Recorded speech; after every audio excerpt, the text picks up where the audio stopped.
Hi guys, welcome to the Man United Agenda. We are doing the match reaction to the stunning 1-0 win, lastminute.com, against the Cypriot team.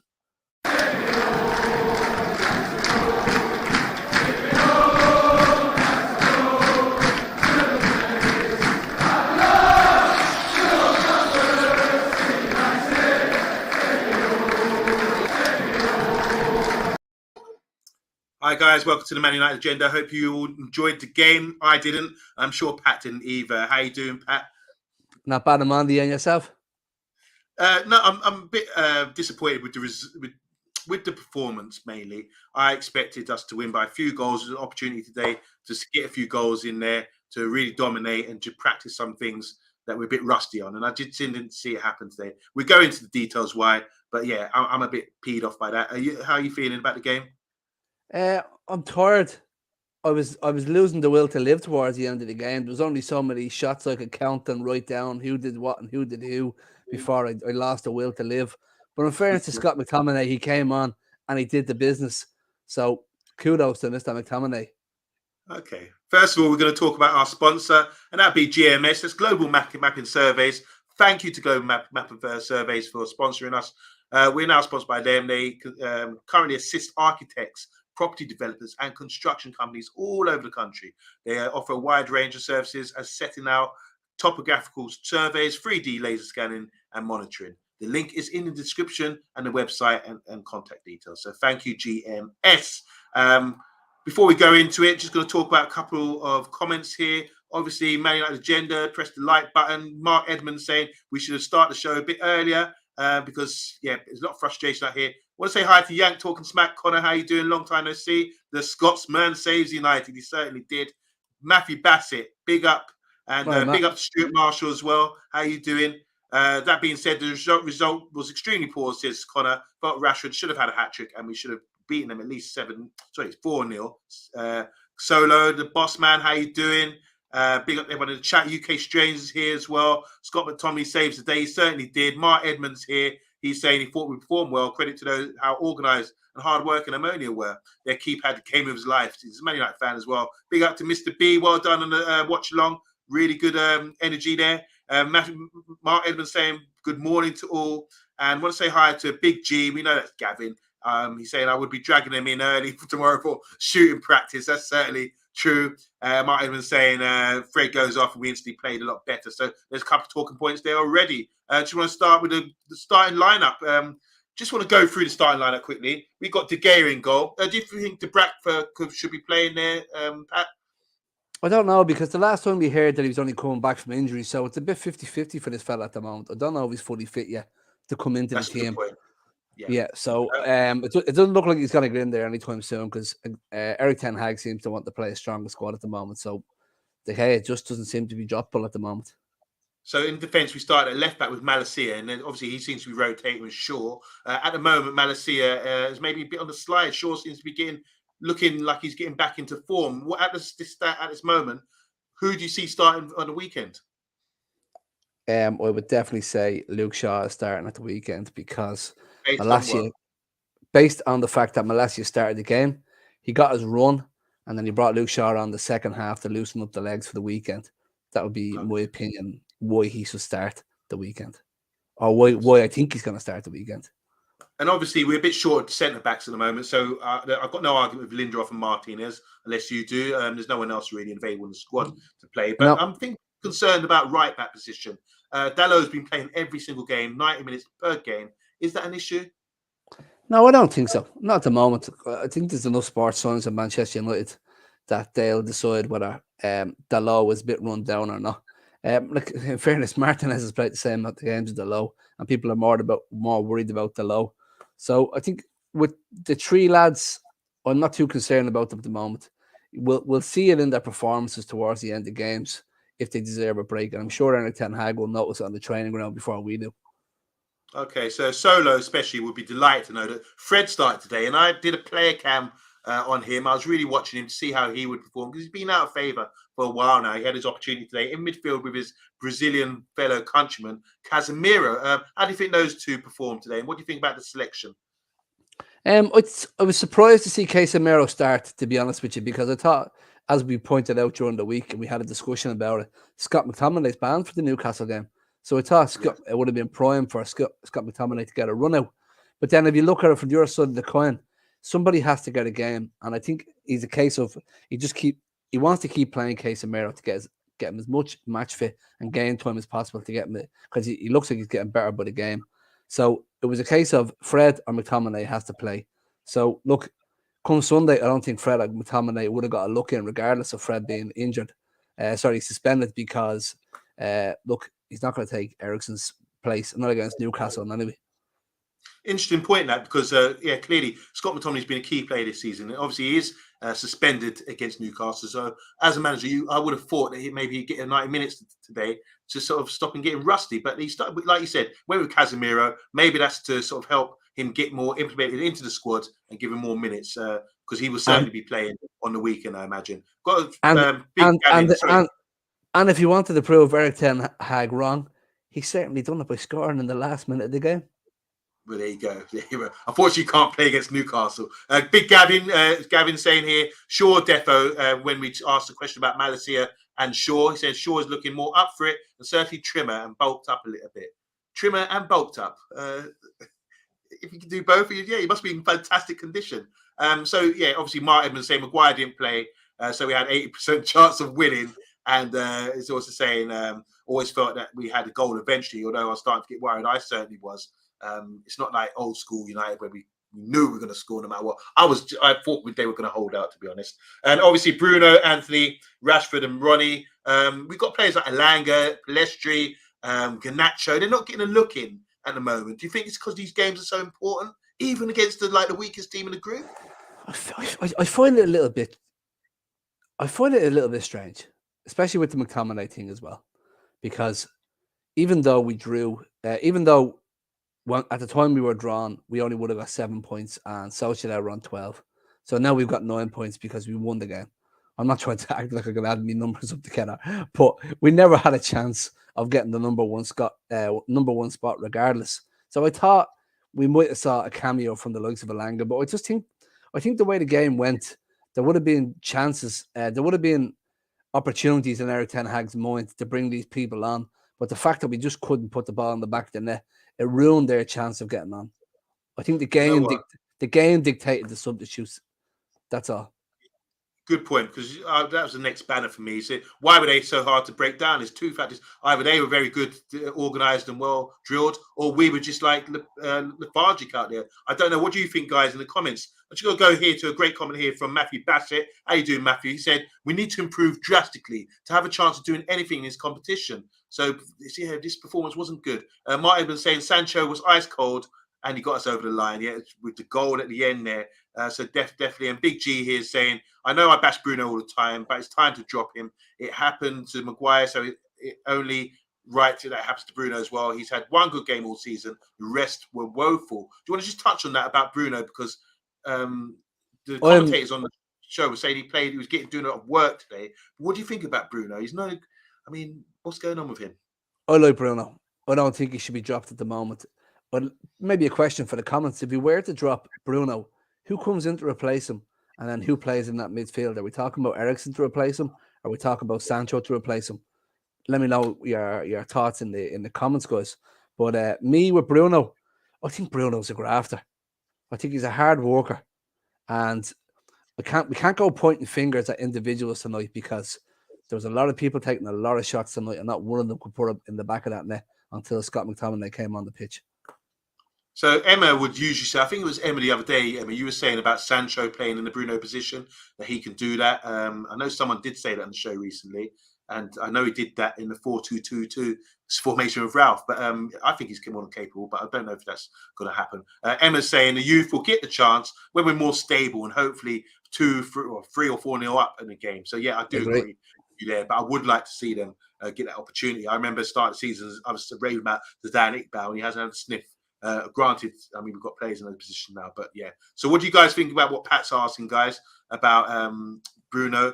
Bruno plays a higher tempo than the rest of the team, says Mark Edmond. He thinks and acts fast. He would be mint for Arsenal right now. Yeah, so why were they so hard to break down? Neil Lennon's got this unit here. I do agree systems are really hard to break down and organized. What made them so hard to break down, and why did we? Is it because of them being set up so well, or do you reckon it's because we can't really get our movements going, our patterns of play? Like in the first half, we were tearing them apart. Casemiro had a great shot. He rattled it off the bar. Then the keeper pulled off a great save. So from the likes of Casemiro to Fred to Anthony to Marcus to Cristiano to Bruno, everybody had enough shots. Towards the end of the game, it made me feel like the Eric Ten Hag whispered in Scott McTominay's ear, "Do me a favour, son. If you get a chance in goal, put your foot in the ball, will you? And just aim it for in the corners instead of just kicking it at the goalkeeper like the rest of the bloody front line for the whole 90 minutes, because you're breaking me heart here at this minute." So do you think this kind of thing, like we're trying to walk the ball in net? You gave it a great example there, like just after half time, Fred got played in by Bruno, and it was on his left foot as well, and he seemed to sort of just pass it in, try to pass it in, when really maybe you should put your laces through it. He should have put his laces through it. He should have put his ankle, knee, the whole hip, everything into it. And he should have lifted the goalkeeper into the goal with the ball. So it was a little bit too wimpy, if you ask me. I might follow through on the goalkeeper. So, look, I wasn't impressed with that. I thought he should have done better. But once again, I'm not picking on individuals when so many players miss so many chances.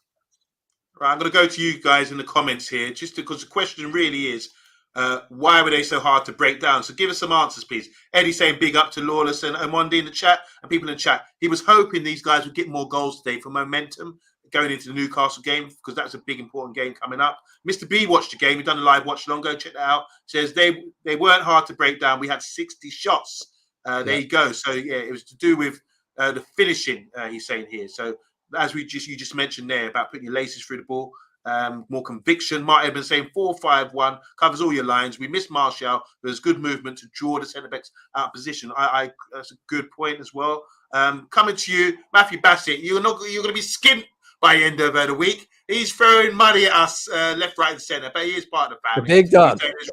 Yes, there's room for improvement. Take the win and move on to the next game. Yeah, it's true. I don't know if we should go in too much. Too concerned. Boxer saying, seen better finishing on Hattie Marshes. Wow, that's a good one. Big G saying, we can't. This is the question here, guys. We're asking the question. Why were they so hard to break down? Miss Big G saying he can't orchestrate play properly in that number 10 role, in my opinion. He's talking about Bruno. Playing the 10 is a creative role. For me, Bruno isn't cutting it at the minute. Emma's got a solution here.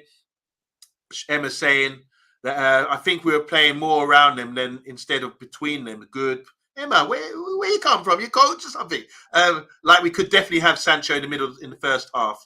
And Pat, you're the top dog, says Matthew Bassett, and we all agree on that. Mark Edmonds saying, yeah, I was surprised Sancho didn't start. He's perfect against a low block. It certainly was a low block today, wasn't it? With I know Rashford's been playing well lately and playing a lot more simple, but he usually likes to get in behind teams and that kind of thing. And there was no room. There's no room in behind. They're very organised, well drilled. And they made a lot of changes at the right times in the game because people weren't doing the work. And I have to appreciate it. You have to appreciate a good, well-drilled team. Pat, any final thoughts on, like, look, Mr. B made a point that we did break them down. It's just that the finishing was poor. What do you think is a mental lapse because we play to the level of our opposition kind of thing? Is this something the manager will be concerned about? No, I don't think so. I think it was just an off night and the goals will come. We just need to be patient. That's all. Because Box is saying here, I'd rather have played a second string 11, scraped a 2-1 win, rather than play first 11, huff and puff to a 1-0 win. And do you think, like, if you played a second 11 team, Palestri, Alanga, these guys would be hungry and sort of really trying to impress? Or do you think that he took that risk against Sociedad and got spanked or not spanked, but made a mistake? Maybe? This man is a young manager, and his job is on the line playing for Manchester United. He can't afford to lose one game. All it takes is 2 games in a row to lose, and all of a sudden he'll be getting victimised the way Klopp is at Liverpool at the moment. And long may that last. But he's playing his best team because he wants to win every game. And it's nothing against Anthony Alanga. It's nothing against Palestri. It's nothing against Garnacho. All them smashing young players. Unfortunately, the game dictated the substitutes, not the manager's opinion. We couldn't do anything about it. We needed goals, and you can't throw yumplas on that and then blame them, you know. Yeah, because in response to Box, Mr. B is saying we could have played a second string team and lost as we did against the Sociedad as well. So we're at the stage. So as it stands, we won today again. So if Sociedad win the next game, we go to Sociedad and we have to beat them more than 2-1 or whatever they beat us to sort of finish top of the group. Because if we don't finish top of the group, we have to play the third place team in the Champions League. And at the moment, that could be Barcelona. And that wouldn't be a good draw for us, for sure. Big G is saying we should be destroying teams like this at home, and I agree. But even by now, I'm being patient. But by now, I think we've got enough in us, and we've shown enough to sort of really turn these teams over. How do you break down a low block? We should have been working on that, and we should have certain drills and where to sort of hit the ball from the half spaces. I saw people get into good positions, but we're a bit too slow, I felt, and Pop getting out of our feet. That's a lack to me. That's a mental thing, lack of respect. When you know man's on it, or you're up against someone good, you're like, right, pop and go, move and go. But these guys getting a foot in the ball, wanted to do a shake and bake and looking for the perfect pass. You have to really saying things and make things happen, I believe. But I'm waffling on now. It's over to you, Pat. What do you think about what Martin Edmonds saying? He's saying, Martin Edmonds saying, hey, this for you, Pat. Give some credit to their keeper. He saved so many perfectly good shots. Another night, it could have been 5. Is that a fair assessment then? Mark Edmond is 100% right. And the old goalkeepers, they never get the credit when they deserve it. And plus, Old Trafford brings out the best in the away side's goalkeeper, which drives me up the wall. So, Mark, you're spot on. And look, the man did pull off some great saves tonight, in fairness to him. We may have kicked a lot of them at him, but that Casemiro one was a bullet, and he got fingertips to that and pushed it up onto the post. Yeah. So that was a great save. So, look, credit when credit's due as well, lads. Just coming back to this comment, I think, you have to give credit to the side. They're very organised. That's probably almost a result of their club's history to get a draw away from home.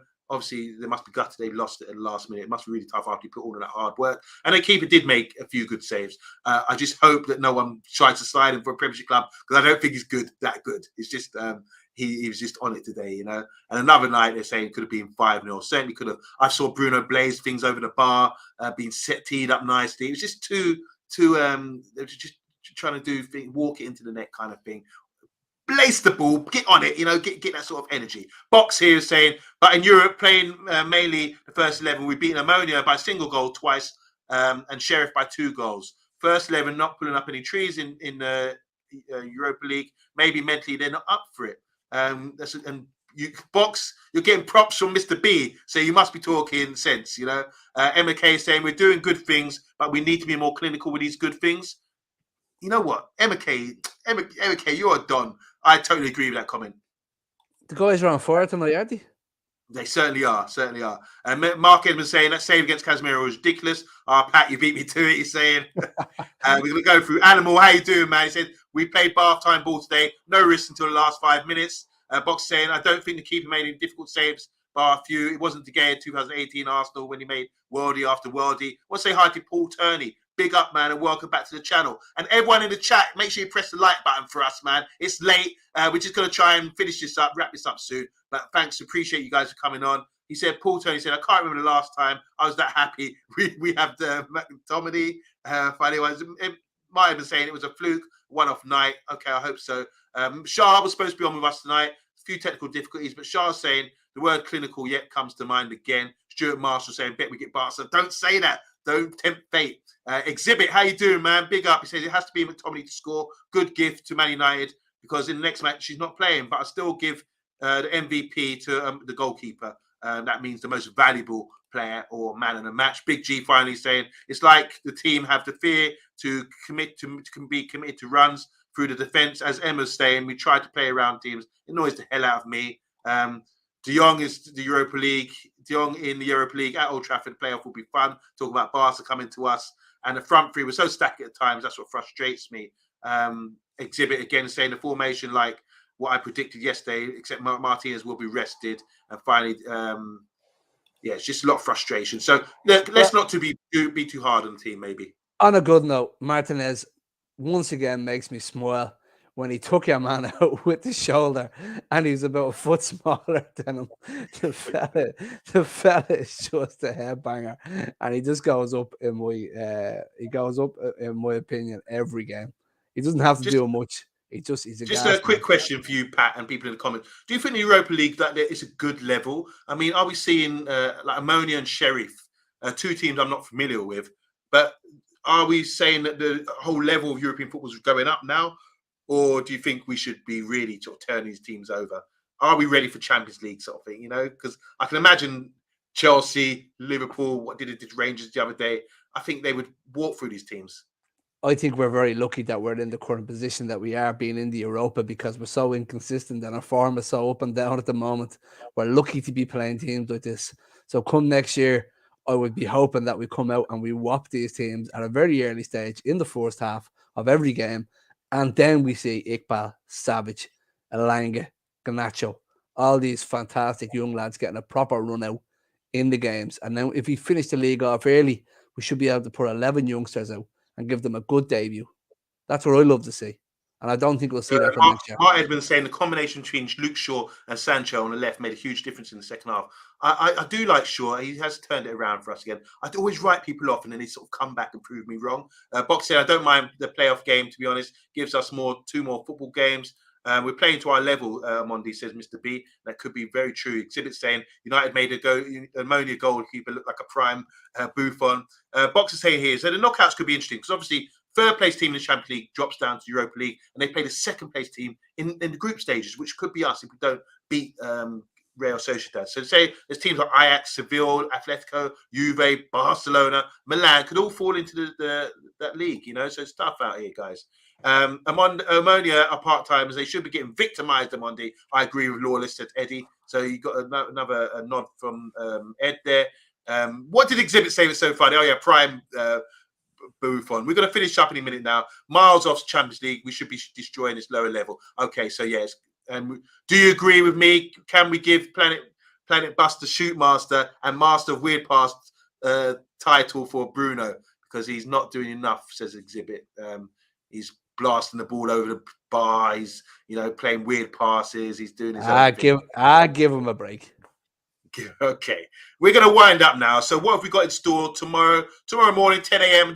We'll be doing a sort of a 10-minute roundup of all things Man United, what's going on around the club, that kind of thing. And obviously tomorrow evening, we'll be back at 8:30. We've got Newcastle now. We'll be building up to that. We're going to have a preview show on Friday. We've got a takeaway on Friday night at 10 p.m. And this Sunday as well. It's a massive, massive game against Newcastle United. So we will be talking about those games coming up.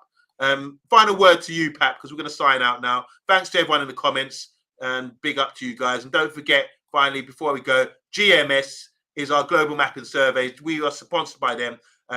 They do sort of assist architects and property developers with construction companies all over the country. They offer a wide range of services such as setting out topographical surveys, 3D laser scanning, and monitoring. And the link is in the description, guys. So big up to our sponsors, and that is Global Mapping Survey. And just want to say, what really made me laugh, if you guys watched BT Sport, what the football's on last night, we were on there, we made an appearance, and Pat was cracking me up because when Rashford scored, but the goal was disallowed, we were shocked. And they done that, don't music. How did it go, Pat? But anyway, yeah, that was a good laugh. I hope you guys see it. It'll be on Twitter. It was a good reminder of the day itself because we had a good laugh on the day as well when we realised the goal was disallowed because we've been celebrating for about 10 minutes afterwards because we had no sound on the television. So guys, check that out. It's on Twitter. Follow us on Twitter and all social medias. We appreciate you guys. You can go to bed now. Inquest is over. It's a balance of they were very organised and we were a bit lethargic. I think that's fair enough. And there's gonna be a couple of milk bottles left on the goal line and socks tied around the crossbar by Eric Ten Hag, and he's gonna leave them out there shooting balls all night. No going to bed tonight, lads, till you get 10 goals each. Good night, guys. Thanks for joining us, and hopefully by Sunday we'll be skinning again. Later.